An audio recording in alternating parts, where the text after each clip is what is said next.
Okay, right. Good morning to all of you. Very good morning to all of you. Very good. Okay, slowly others will be joining shortly, right? Today I want to discuss the last class I told you about. First, let me to project this one, our notes, right? Right. Strain energy and tension compression, we have seen. I told you all these things. When the load is applied gradually, okay. So, and then what will be the stress induced in the material? We have seen. Suppose the load is applied, and also we also have seen what is maybe modulus of resilience, what is proof resilience, and all we have seen. The greatest amount of strain energy that can be stored per unit volume of the body without exceeding its proportionality limit is called modulus of resilience. What is proof resilience? It is the greatest amount of strain energy that can be stored in a body for the entire volume of the body without exceeding its proportionality limit. That we have seen, right? And also we have seen if the load is applied suddenly, what will be the stress induced? It will be twice than that of when it is applied gradually. Okay, and then impact load. If the load is allowed to fall from some height, what will be the stress intensity induced in the material of the body? That we have seen, right? So using them, we are going to do some simple computation, simple calculations. Okay, some problems. You will see that, right? You will see it. So the first problem. First problem is for the system shown in figure. For the system, why the word system is there? It is a bar with the collar, some provision, flange, some collar at the end, and the load also allowed to fall. Some system. Okay, just for discussion. For the system shown in figure, determine the height h, okay, through which the weight capital W must fall in order to produce a maximum stress sigma is equal to 140 Newton per mm square in the rod. The following numerical data are given. Capital W is equal to 100 Newton, right? L equal to 1.5 meter, A equal to 3 square centimeter, capital E equal to 0.7 into 10 to the power of 5 Newton per mm square. Okay, please listen. Actually, here I am reading within SI units. Okay, this problem I took it from Elements of Strength of Materials by Timoshenko. That was in MKS unit. That is why the Young's modulus value is there, 7 into 10 to the power of 5 kg per centimeter square. W is given in kg and all. But in SI unit, no. So that's why please change the data as like sigma is equal to not 1400 kg per centimeter square, which is equal to 140 Newton per mm square, right? 140 Newton per mm square sigma. Moreover, the weight W equal to 10 kg. How much Newton? 100 Newton. W equal to 100 Newton, right? You can take L 1.5, A equal to either 3 square centimeter, or even you can convert it into square, mm square and all. Capital E is given as 7 into 10 to the power of 5 kg per centimeter square. If you want to convert that into SI unit, capital E is equal to 0.7 into 10 to the power of 5 Newton per mm square. Okay. Otherwise, 7 into 10 to the power of 6 Newton per mm square. Otherwise, 0.7 into 10 to the power of 5 Newton per mm square. Okay. 0.7 means it is likely to be material like aluminium. Okay. Because we know the Young's modulus value for copper 1 into 10 to the power of 5. Okay, brass 1 into 10 to the power of 5, for copper 1.1 into 10 to the power of 5, for aluminium it is 0.7 into 10 to the power of 5 Newton per mm square. We know that they are likely to be aluminium. That's what. Right. Now, how to solve this? You have to determine the maximum height through which the weight must fall in order to induce maximum stress in the material 140 Newton per mm square. Okay, it should not exceed 140.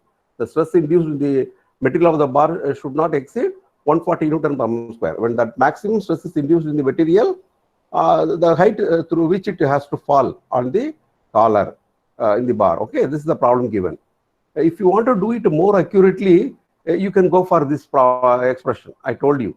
Okay, this expression, which is the most accurate one. Okay, but it all depends. From this, if you want to compute H, it will be somewhat difficult for you. Okay, if you want to compute H, it doesn't matter.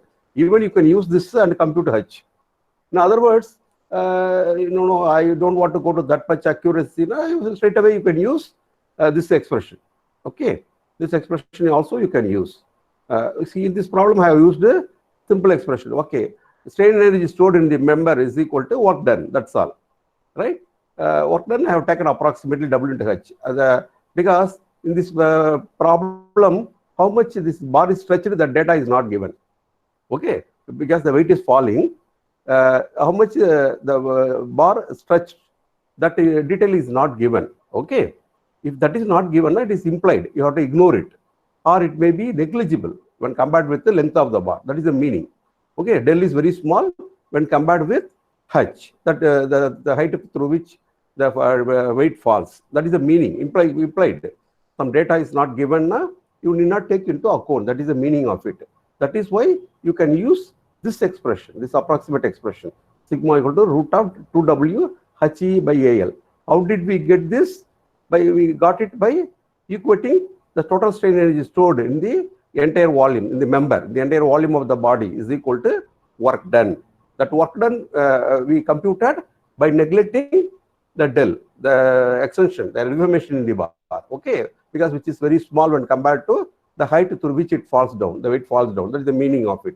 Because the given data, that del is not there. If del is there, you have to take into account. Keep it in mind. That is why, so the strain energy stored is, we know the strain energy stored per unit volume. That is the modulus of resilience we know. Sigma squared divided by 2E into AL, volume of the body. That will give you the total strain energy stored in the entire volume of the body is equal to the work done, which is W into H. Okay. So if you substitute everything with the appropriate unit, for example, forget about the MKS unit adopted here. Just I will tell you the values in our SI units. Instead of 1400, 140 Newton per meter square, whole square, 140 whole square, divided by 2 into E. E is 0.7 into 10 to the power of 5. Okay, that is Newton per meter square. Into A. Here also you substitute in mm square. Into L. L also you substitute in mm. Okay, it is 1.5 meter. It is substituted in centimeter, 1500 mm. Okay, here also you convert it into mm square. Centimeter square is there na 10 to the power of 10 power square. Mm square. Okay, you have to multiply with the 10 square to convert that into mm square. Okay, that is equal to height. Height is given here. How much height is given here? Yeah, you have to determine. We have to determine the height. Such is the okay. W is given as 10 kg. You substitute here 100 Newton. Okay, 100 Newton. Substitute 100 here. If you compute, you will be getting H equal to 360 mm. Okay. If you substitute distances in mm, weight in Newton, and or area and length and all mm square, mm, everything you substitute in SI units, finally you will be getting H equal to 630 mm will be the answer. But here in this problem, since it was in MKS unit, it is 63 centimeter we have reported. But actually, you have to report it as a 630 mm H. Okay, the weight has to fall from a height 630 mm. Height it has to fall, right? That is the meaning. See here, since the amount by which the bar is stretched is not given here, that is clear that is negligible value. That is why we have not taken into account. Suppose that value also given, del value also given, you have to adopt this expression to solve this problem. Okay, you have to adopt this expression. In this, you have to substitute everything and compute what is H. Okay, so that is a way. Keep it in mind. Next problem. I'm going to the next problem, right? So what is the next problem? It is given, written here, right? It is here. A steel rod 1 meter long and 25 mm in diameter, right? Suspended vertically is secured at its upper end. Secured at its upper end, it is fixed in a ceiling. That is the meaning. It is secured at its upper end means the bar is suspended. Its top is fixed in a ceiling. That is the meaning of it. Secured its upper end, and a weight of 200 Newton is allowed to fall freely on the rod through a height of H is equal to 300 mm onto a collar at the lower end. Onto a collar, some provision is there. Onto a collar at the lower end. Take E equal to 2.1 to the power of 5 Newton per mm square. Very good. This problem is in an SI unit. Okay. Now you have to compute, determine 1. Instantaneous stress and strain developed in the rod. 2. The stress and strain developed in the rod when H is equal to 0. Okay, it means when H is equal to 0 means the load is applied suddenly on the collar. That is the meaning of it. Okay, the load is just kept suddenly kept on the collar. It's not allowed to fall. It is just kept on the collar. Suddenly the load is suddenly applied. In both the cases, okay, impact force and suddenly applied force. You have to compute the instantaneous stress induced in the material of the so the system given here. How do you okay? The instantaneous stress developed is equal to sigma is equal to we know W by A. Already we have derived it. Okay, just already shown. No, several times I have shown you. We derived this expression, right? So we know this expression. You have to remember. Easy to remember. Advice you have to remember it. You should know this expression. Sigma is equal to W by A plus root of W square divided by A square plus 2WHE divided by AL. You substitute all the values which are in SI units. So you substitute with the same unit. Okay. Distance in mm square, stress in Newton per mm square. Okay. Force in Newton, everything you substitute in this. Because W value, everything known. All values are substituted. Okay. Area of the diameter of the bar is given, area of the bar, all everything. So I hope I need not explain much here. Okay, so we substitute them. It is found to be the stress induced in the material. Otherwise, the instantaneous stress developed in the material is found to be 226.9845 Newton per mm square. Now, what is the strain, corresponding strain? The instantaneous strain induced in the material, which is equal to stress divided by Young's modulus, which is found to be 0.00108. Very minute value of strain, 0.001. Okay. The strain is not so small. 0.001 is a considerable strain only, because in the concrete we have 0.002 only, no strain, ultimate strain. 0.001 is the strain induced in it. Right? Now, next we are going to the next sign case. When the load is applied suddenly, that is when H is equal to 0 means the weight is just kept on the collar. Okay, suddenly applied. The instantaneous stress developed is equal to, we already know, twice 2W by A, that expression. The H becomes 0 in this expression, no? Because it's when the H value is 0 means this is not there. Only you have W by A plus root of W square by A square, which is nothing but 2W by A.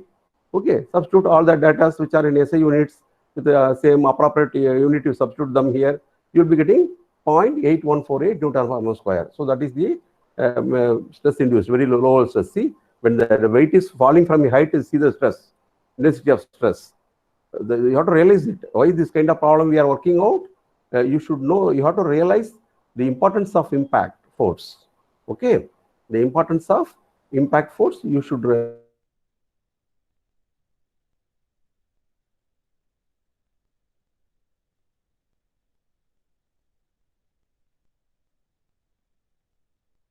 no, you have to realize it, the difference. Okay, is it still audible or disconnected? Got disconnected? Rahul, am I audible to you? Yes, sir.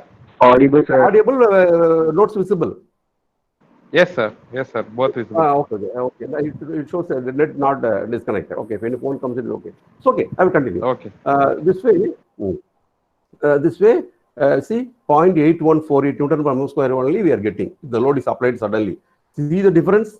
Where is 226 Newton per mm square? Where is 0.81 Newton per mm square? Okay. The same weight is just kept on the collar of the bar rod. The stress induced in the material is only this much. If the same weight is falling from a particular height, see the intensity of stress. Okay, that shows the significance of impact, the power of impact. Okay, so that's what we realized. So the instantaneous strain is equal to the stress divided by Young's modulus. Okay, 3.88 into 10 to the power minus 6. Okay, so this much. It's very because the stress itself very low. Strain also considerably very low, 3.88 into 10 to the power minus 6 strain we are getting. Just for calculation we are doing it, right? Next problem. These are the, from which book I have taken this problem, I don't know. It's okay, another matter. Problems on strain energy, right? A bar is 3 meters long, right? And 60 mm diameter, right? Good. It is subjected to tensile load of 200 kilonewton. Find the stress and the elongation when the load is applied gradually. What would be the maximum stress and the maximum elongation if the load had been suddenly applied? This is the problem I have taken. Take capital E is equal to 2 into 10 to the power 5 Newton per mm square. Very good. So, first you have to determine, this is a simple thing. Standard tension test on mild steel. That's all. Simple. Okay. When the load is applied gradually, what will be the stress induced P by A? Okay, you know. So, the P is given 200 kilonewton. Okay, tensile load is 200 kilonewton. 200 into 10 to the power of 3 Newton. Okay, that divided by area. What is area? The diameter is given 60 mm. Therefore, area is pi by 4, 60 square. Okay, pi by 4 d square area. So you will be getting the stress value as 70.73 Newton per mm square. Sigma by A. Sorry, sigma equal to P by A. Right? You have computed. And then what is the next question asked? And the elongation when the load is applied. Okay, how do you get the elongation? Now you got the stress. How do you get the elongation? Okay, what is stress by strain is equal to what? Young's modulus. Okay, therefore strain equal to stress divided by Young's modulus. This stress, okay, divide this by Young's modulus of the material. It is given here. So you will be getting the corresponding strain. Okay, you multiply that strain by the original length of the bar, which is given 3 meter. That is 3000 mm. Multiply it. You will be getting the deformation. The elongation in the bar as 1.061 mm. Okay, we solved it. Next, what is the next part of the question? What would be the maximum stress and the maximum elongation if the load had been suddenly applied? Suddenly applied means twice. Yeah, you know that. So 2W by A, twice. So twice of the stress. That's why 70.73. Just to multiply, otherwise you can substitute sigma equal to 2W by A. Okay, so you'll be getting 141.46 Newton per square. The corresponding elongation. The similar way you have to compute. This divided by Young's modulus will give you the strain. The strain into the length of the bar will give you the elongation. Twice that of this. This is the elongation. Simple problem. Okay. Problem on strain energy. This is only gradually applied load and suddenly applied load. Only the two things here. That's all. Next, you come to the next problem. A 12 mm diameter mild steel bar of length 1.25 meter is stressed by a weight of 150 Newton, dropping freely through 15 mm before commencing to stretch the bar. So the height through which it falls is very small. It's 15 mm only, just 1.5 centimeter. Now you are going to realize, see, the height through which the weight is falling is a very minimum, only 15 mm. For that also, there is a change in the stress intensity. Find the maximum instantaneous stress and the elongation produced in the bar. Take capital E is equal to 2 to the power of 5 Newton per mm square. Okay. So you are asked to find the maximum instantaneous stress and the elongation produced in the bar, right? It is allowed to really falling through 15 mm above before commencing to stretch the bar, right? Right. So you can use which expression because you have to determine the instantaneous stress, no? So better you use this expression. Which expression? This expression, is it possible for you to use? Yeah, you can use it. You can use this expression. Use this expression and compute, substitute all the values and compute what is sigma. Okay, compute what is sigma. Once sigma is known, how do you get determine the del, the stretching, how much the bar is stretched? This divided by capital E, Young's modulus, will give you the strain. That into original length of the bar will give you the elongation. That's the amount by which the bar is stretched. Okay, this way you have to solve that problem. Okay, this problem need to be solved this way. So if you substitute everything, all the given data in this expression with appropriate unit, you will be getting what is the stress? 81.12 Newton per mm square. That divided by Young's modulus will give you the strain. The strain into the length of the bar in mm will give you the elongation in the bar. Okay, the elongation of the bar, elongation produced, will be determined as 1.014 mm. Okay, this way you have to solve that problem. Next problem. An unknown weight falls by 22 mm onto a collar. Okay, rigidly attached to the lower end of a vertical bar 3.25 mm long and 600 mm square in section. If the maximum instantaneous extension is known to be 2.5 mm, find the corresponding stress and the magnitude of the falling weight. Take capital E equal to 2 into 10 to the power of 5 Newton per mm square.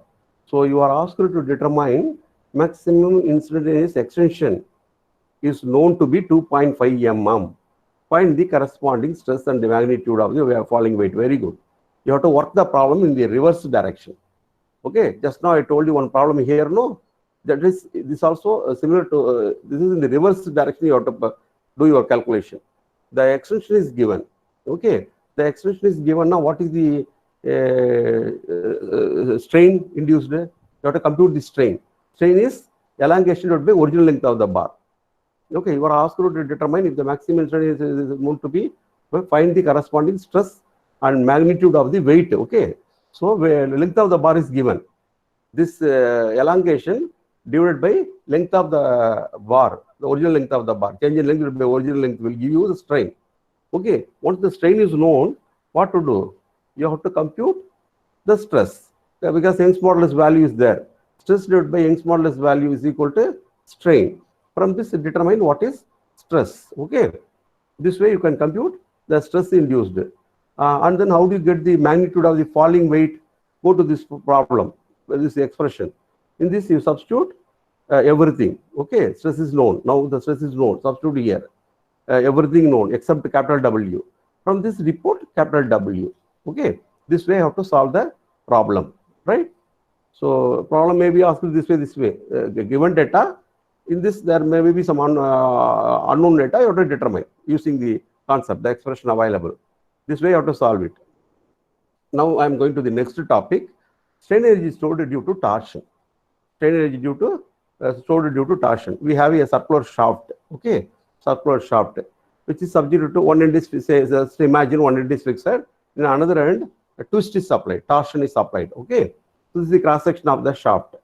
I am considering an elemental ring in the bar from the center at a radius small r. I am considering a elemental length, elemental area of thickness dr. Okay, now we will discuss. We know already the stress in the elemental cylinder. How do you get the stress in the elemental cylinder? We know the stress intensity is maximum along the circumference. Okay, in torsion of circular shafts already we have studied. The intensity of stress, shear stress is maximum along the circumference, whose value is capital tau. Okay, capital tau.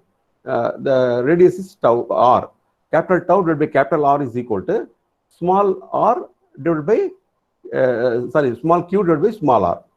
Small q means stress intensity here, whose distance from center is small r. Okay, so small q divided by small r is equal to tau divided by capital R. Okay, along the circumference, shear stress along circumference, the radius from center is capital R. Okay, we know this one.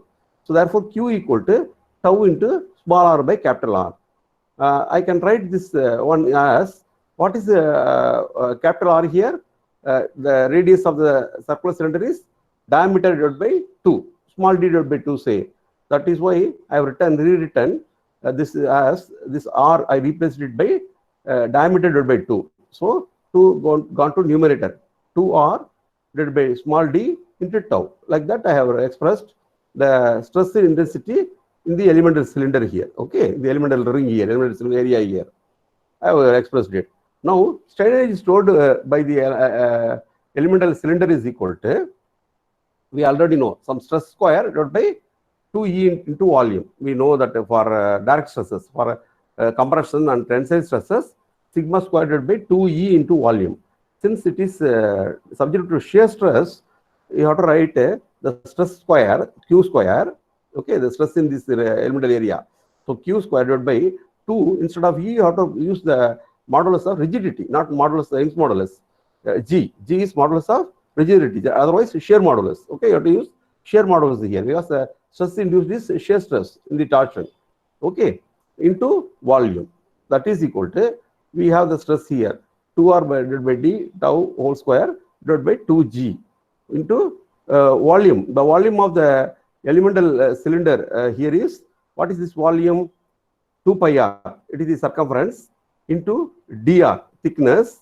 Please here, 2 pi r is the circumference into dr is the thickness. This gives you the area of the elemental ring here into its length perpendicular to the plane of the monitor. No, perpendicular to the plane of the monitor here. This is the length L. If you multiply, you are getting the volume, elemental volume here. Okay, the volume of the elemental area under consideration. This one. Okay, so we got it. I have written it in expanded manner. 4 pi L divided by GD square into tau square R cube dr. If I multiply this, I'm getting this, right? Therefore, strain energy stored by the whole shaft, I want to get the entire volume of the body. The strain energy stored by the whole shaft. It means this is for unit elemental area, not a unit area, elemental area. Now I want to get it for the entire area, entire volume. Okay, sorry, this is for elemental volume. I want to get it for whole volume. Okay, whole shaft, right? That is what to do. We have to carry out integration. So this is a constant 4 pi L G D square and all. For a given shaft, they are constant values. The only variable in this expression is this radius of the cylinder. Okay, R cube.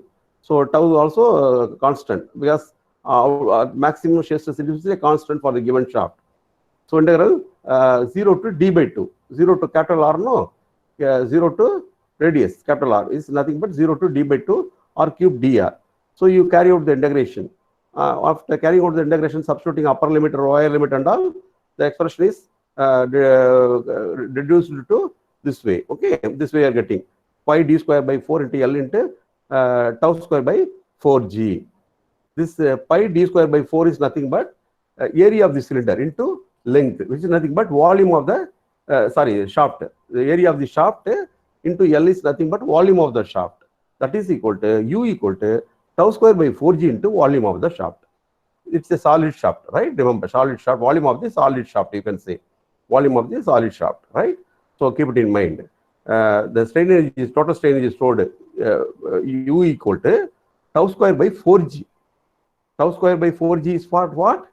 The entire volume of the cylinder. Maximum strain energy stored in the entire volume of the cylinder. Actually, the energy stored per unit volume of the cylinder is Q square by 2g into volume. But for the entire volume of the cylinder, it is tau square by 4g. Please remember, tau square by 4g into volume of the shaft. Okay, this way, okay, it may be not be right. It's not a unit volume, right? This is the one. This is the one. Unit volume. This is for entire volume. You multiply with the whole volume of the shaft. But remember, tau square by 4g. When the shaft, when any material is subject to tension or compression, sigma square by 2e, the strain energy is stored per unit volume. Here it is tau square by 4g. Okay, strain energy is stored per unit volume. That into volume of the shaft. That's why you remember it. If it happened to be a hollow shaft, the strain energy stored is given by tau square by 4g into d square plus small d square divided by capital D square into volume of the shaft. You memorize. It is derived in the textbook. Simply have to memorize. Sometimes it is required to use this expression also if it happened to be a hollow shaft. Solid shaft and hollow shaft. Sometimes, mostly you will be given shallow shaft, solid shaft. Sometimes if you get a hollow shaft, how to deal it? Okay. So the only difference is the strain energy stored is equal to tau square by 4g, outer diameter square plus inner diameter square divided by outer diameter square into volume of the shaft. You have to memorize this expression. No other go. Next, I want to say, suppose the strain energy stored due to volumetric strain. Okay. Suppose the body is subjected to triaxial state of stress. Okay. In all the direction, compressive stress is acting this one. Either a compression, all the direction sigma, but like stress. Okay. Direct like stresses. Either compression or tension, whatever it is. But all should be the same sense. All tension, all compression, like that. Suppose a body which is kept in a fluid subject to compressive action. Okay, pressure in all the direction. But the intensity should be the same. That keep it in mind.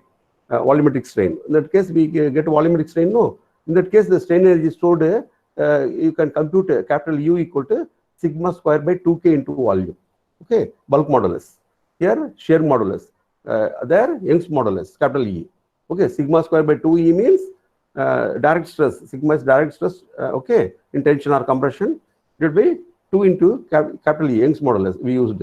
For torsion of shafts, we are using shear stress square, tau square divided by 4g. Okay, G is the shear modulus. Here, if it is the body subject to volumetric strain, right? That is strain energy due to volumetric strain. U equal to the direct stress square, sigma square divided by 2k. 2k means k is the bulk modulus into volume of the body. This way you have to take it. Okay, remember only this much. Using this, whatever you have learned now, we can solve certain numerical problems. Okay, these numerical problems I will do it in the next class because I don't want, because we already are in third unit. I'm going fast. Moreover, I have to conduct first test for you, right? Better I will go little bit. I don't want to cover so many things because you have to study it. No, first let me to record your name for attendance purpose. Very good. Around 48 of you are attending. I'm so happy to see. Okay, just let me to record your names for attendance purpose. Please keep studying, keep reading. I'm right. Let me to finish this one. Later we'll discuss.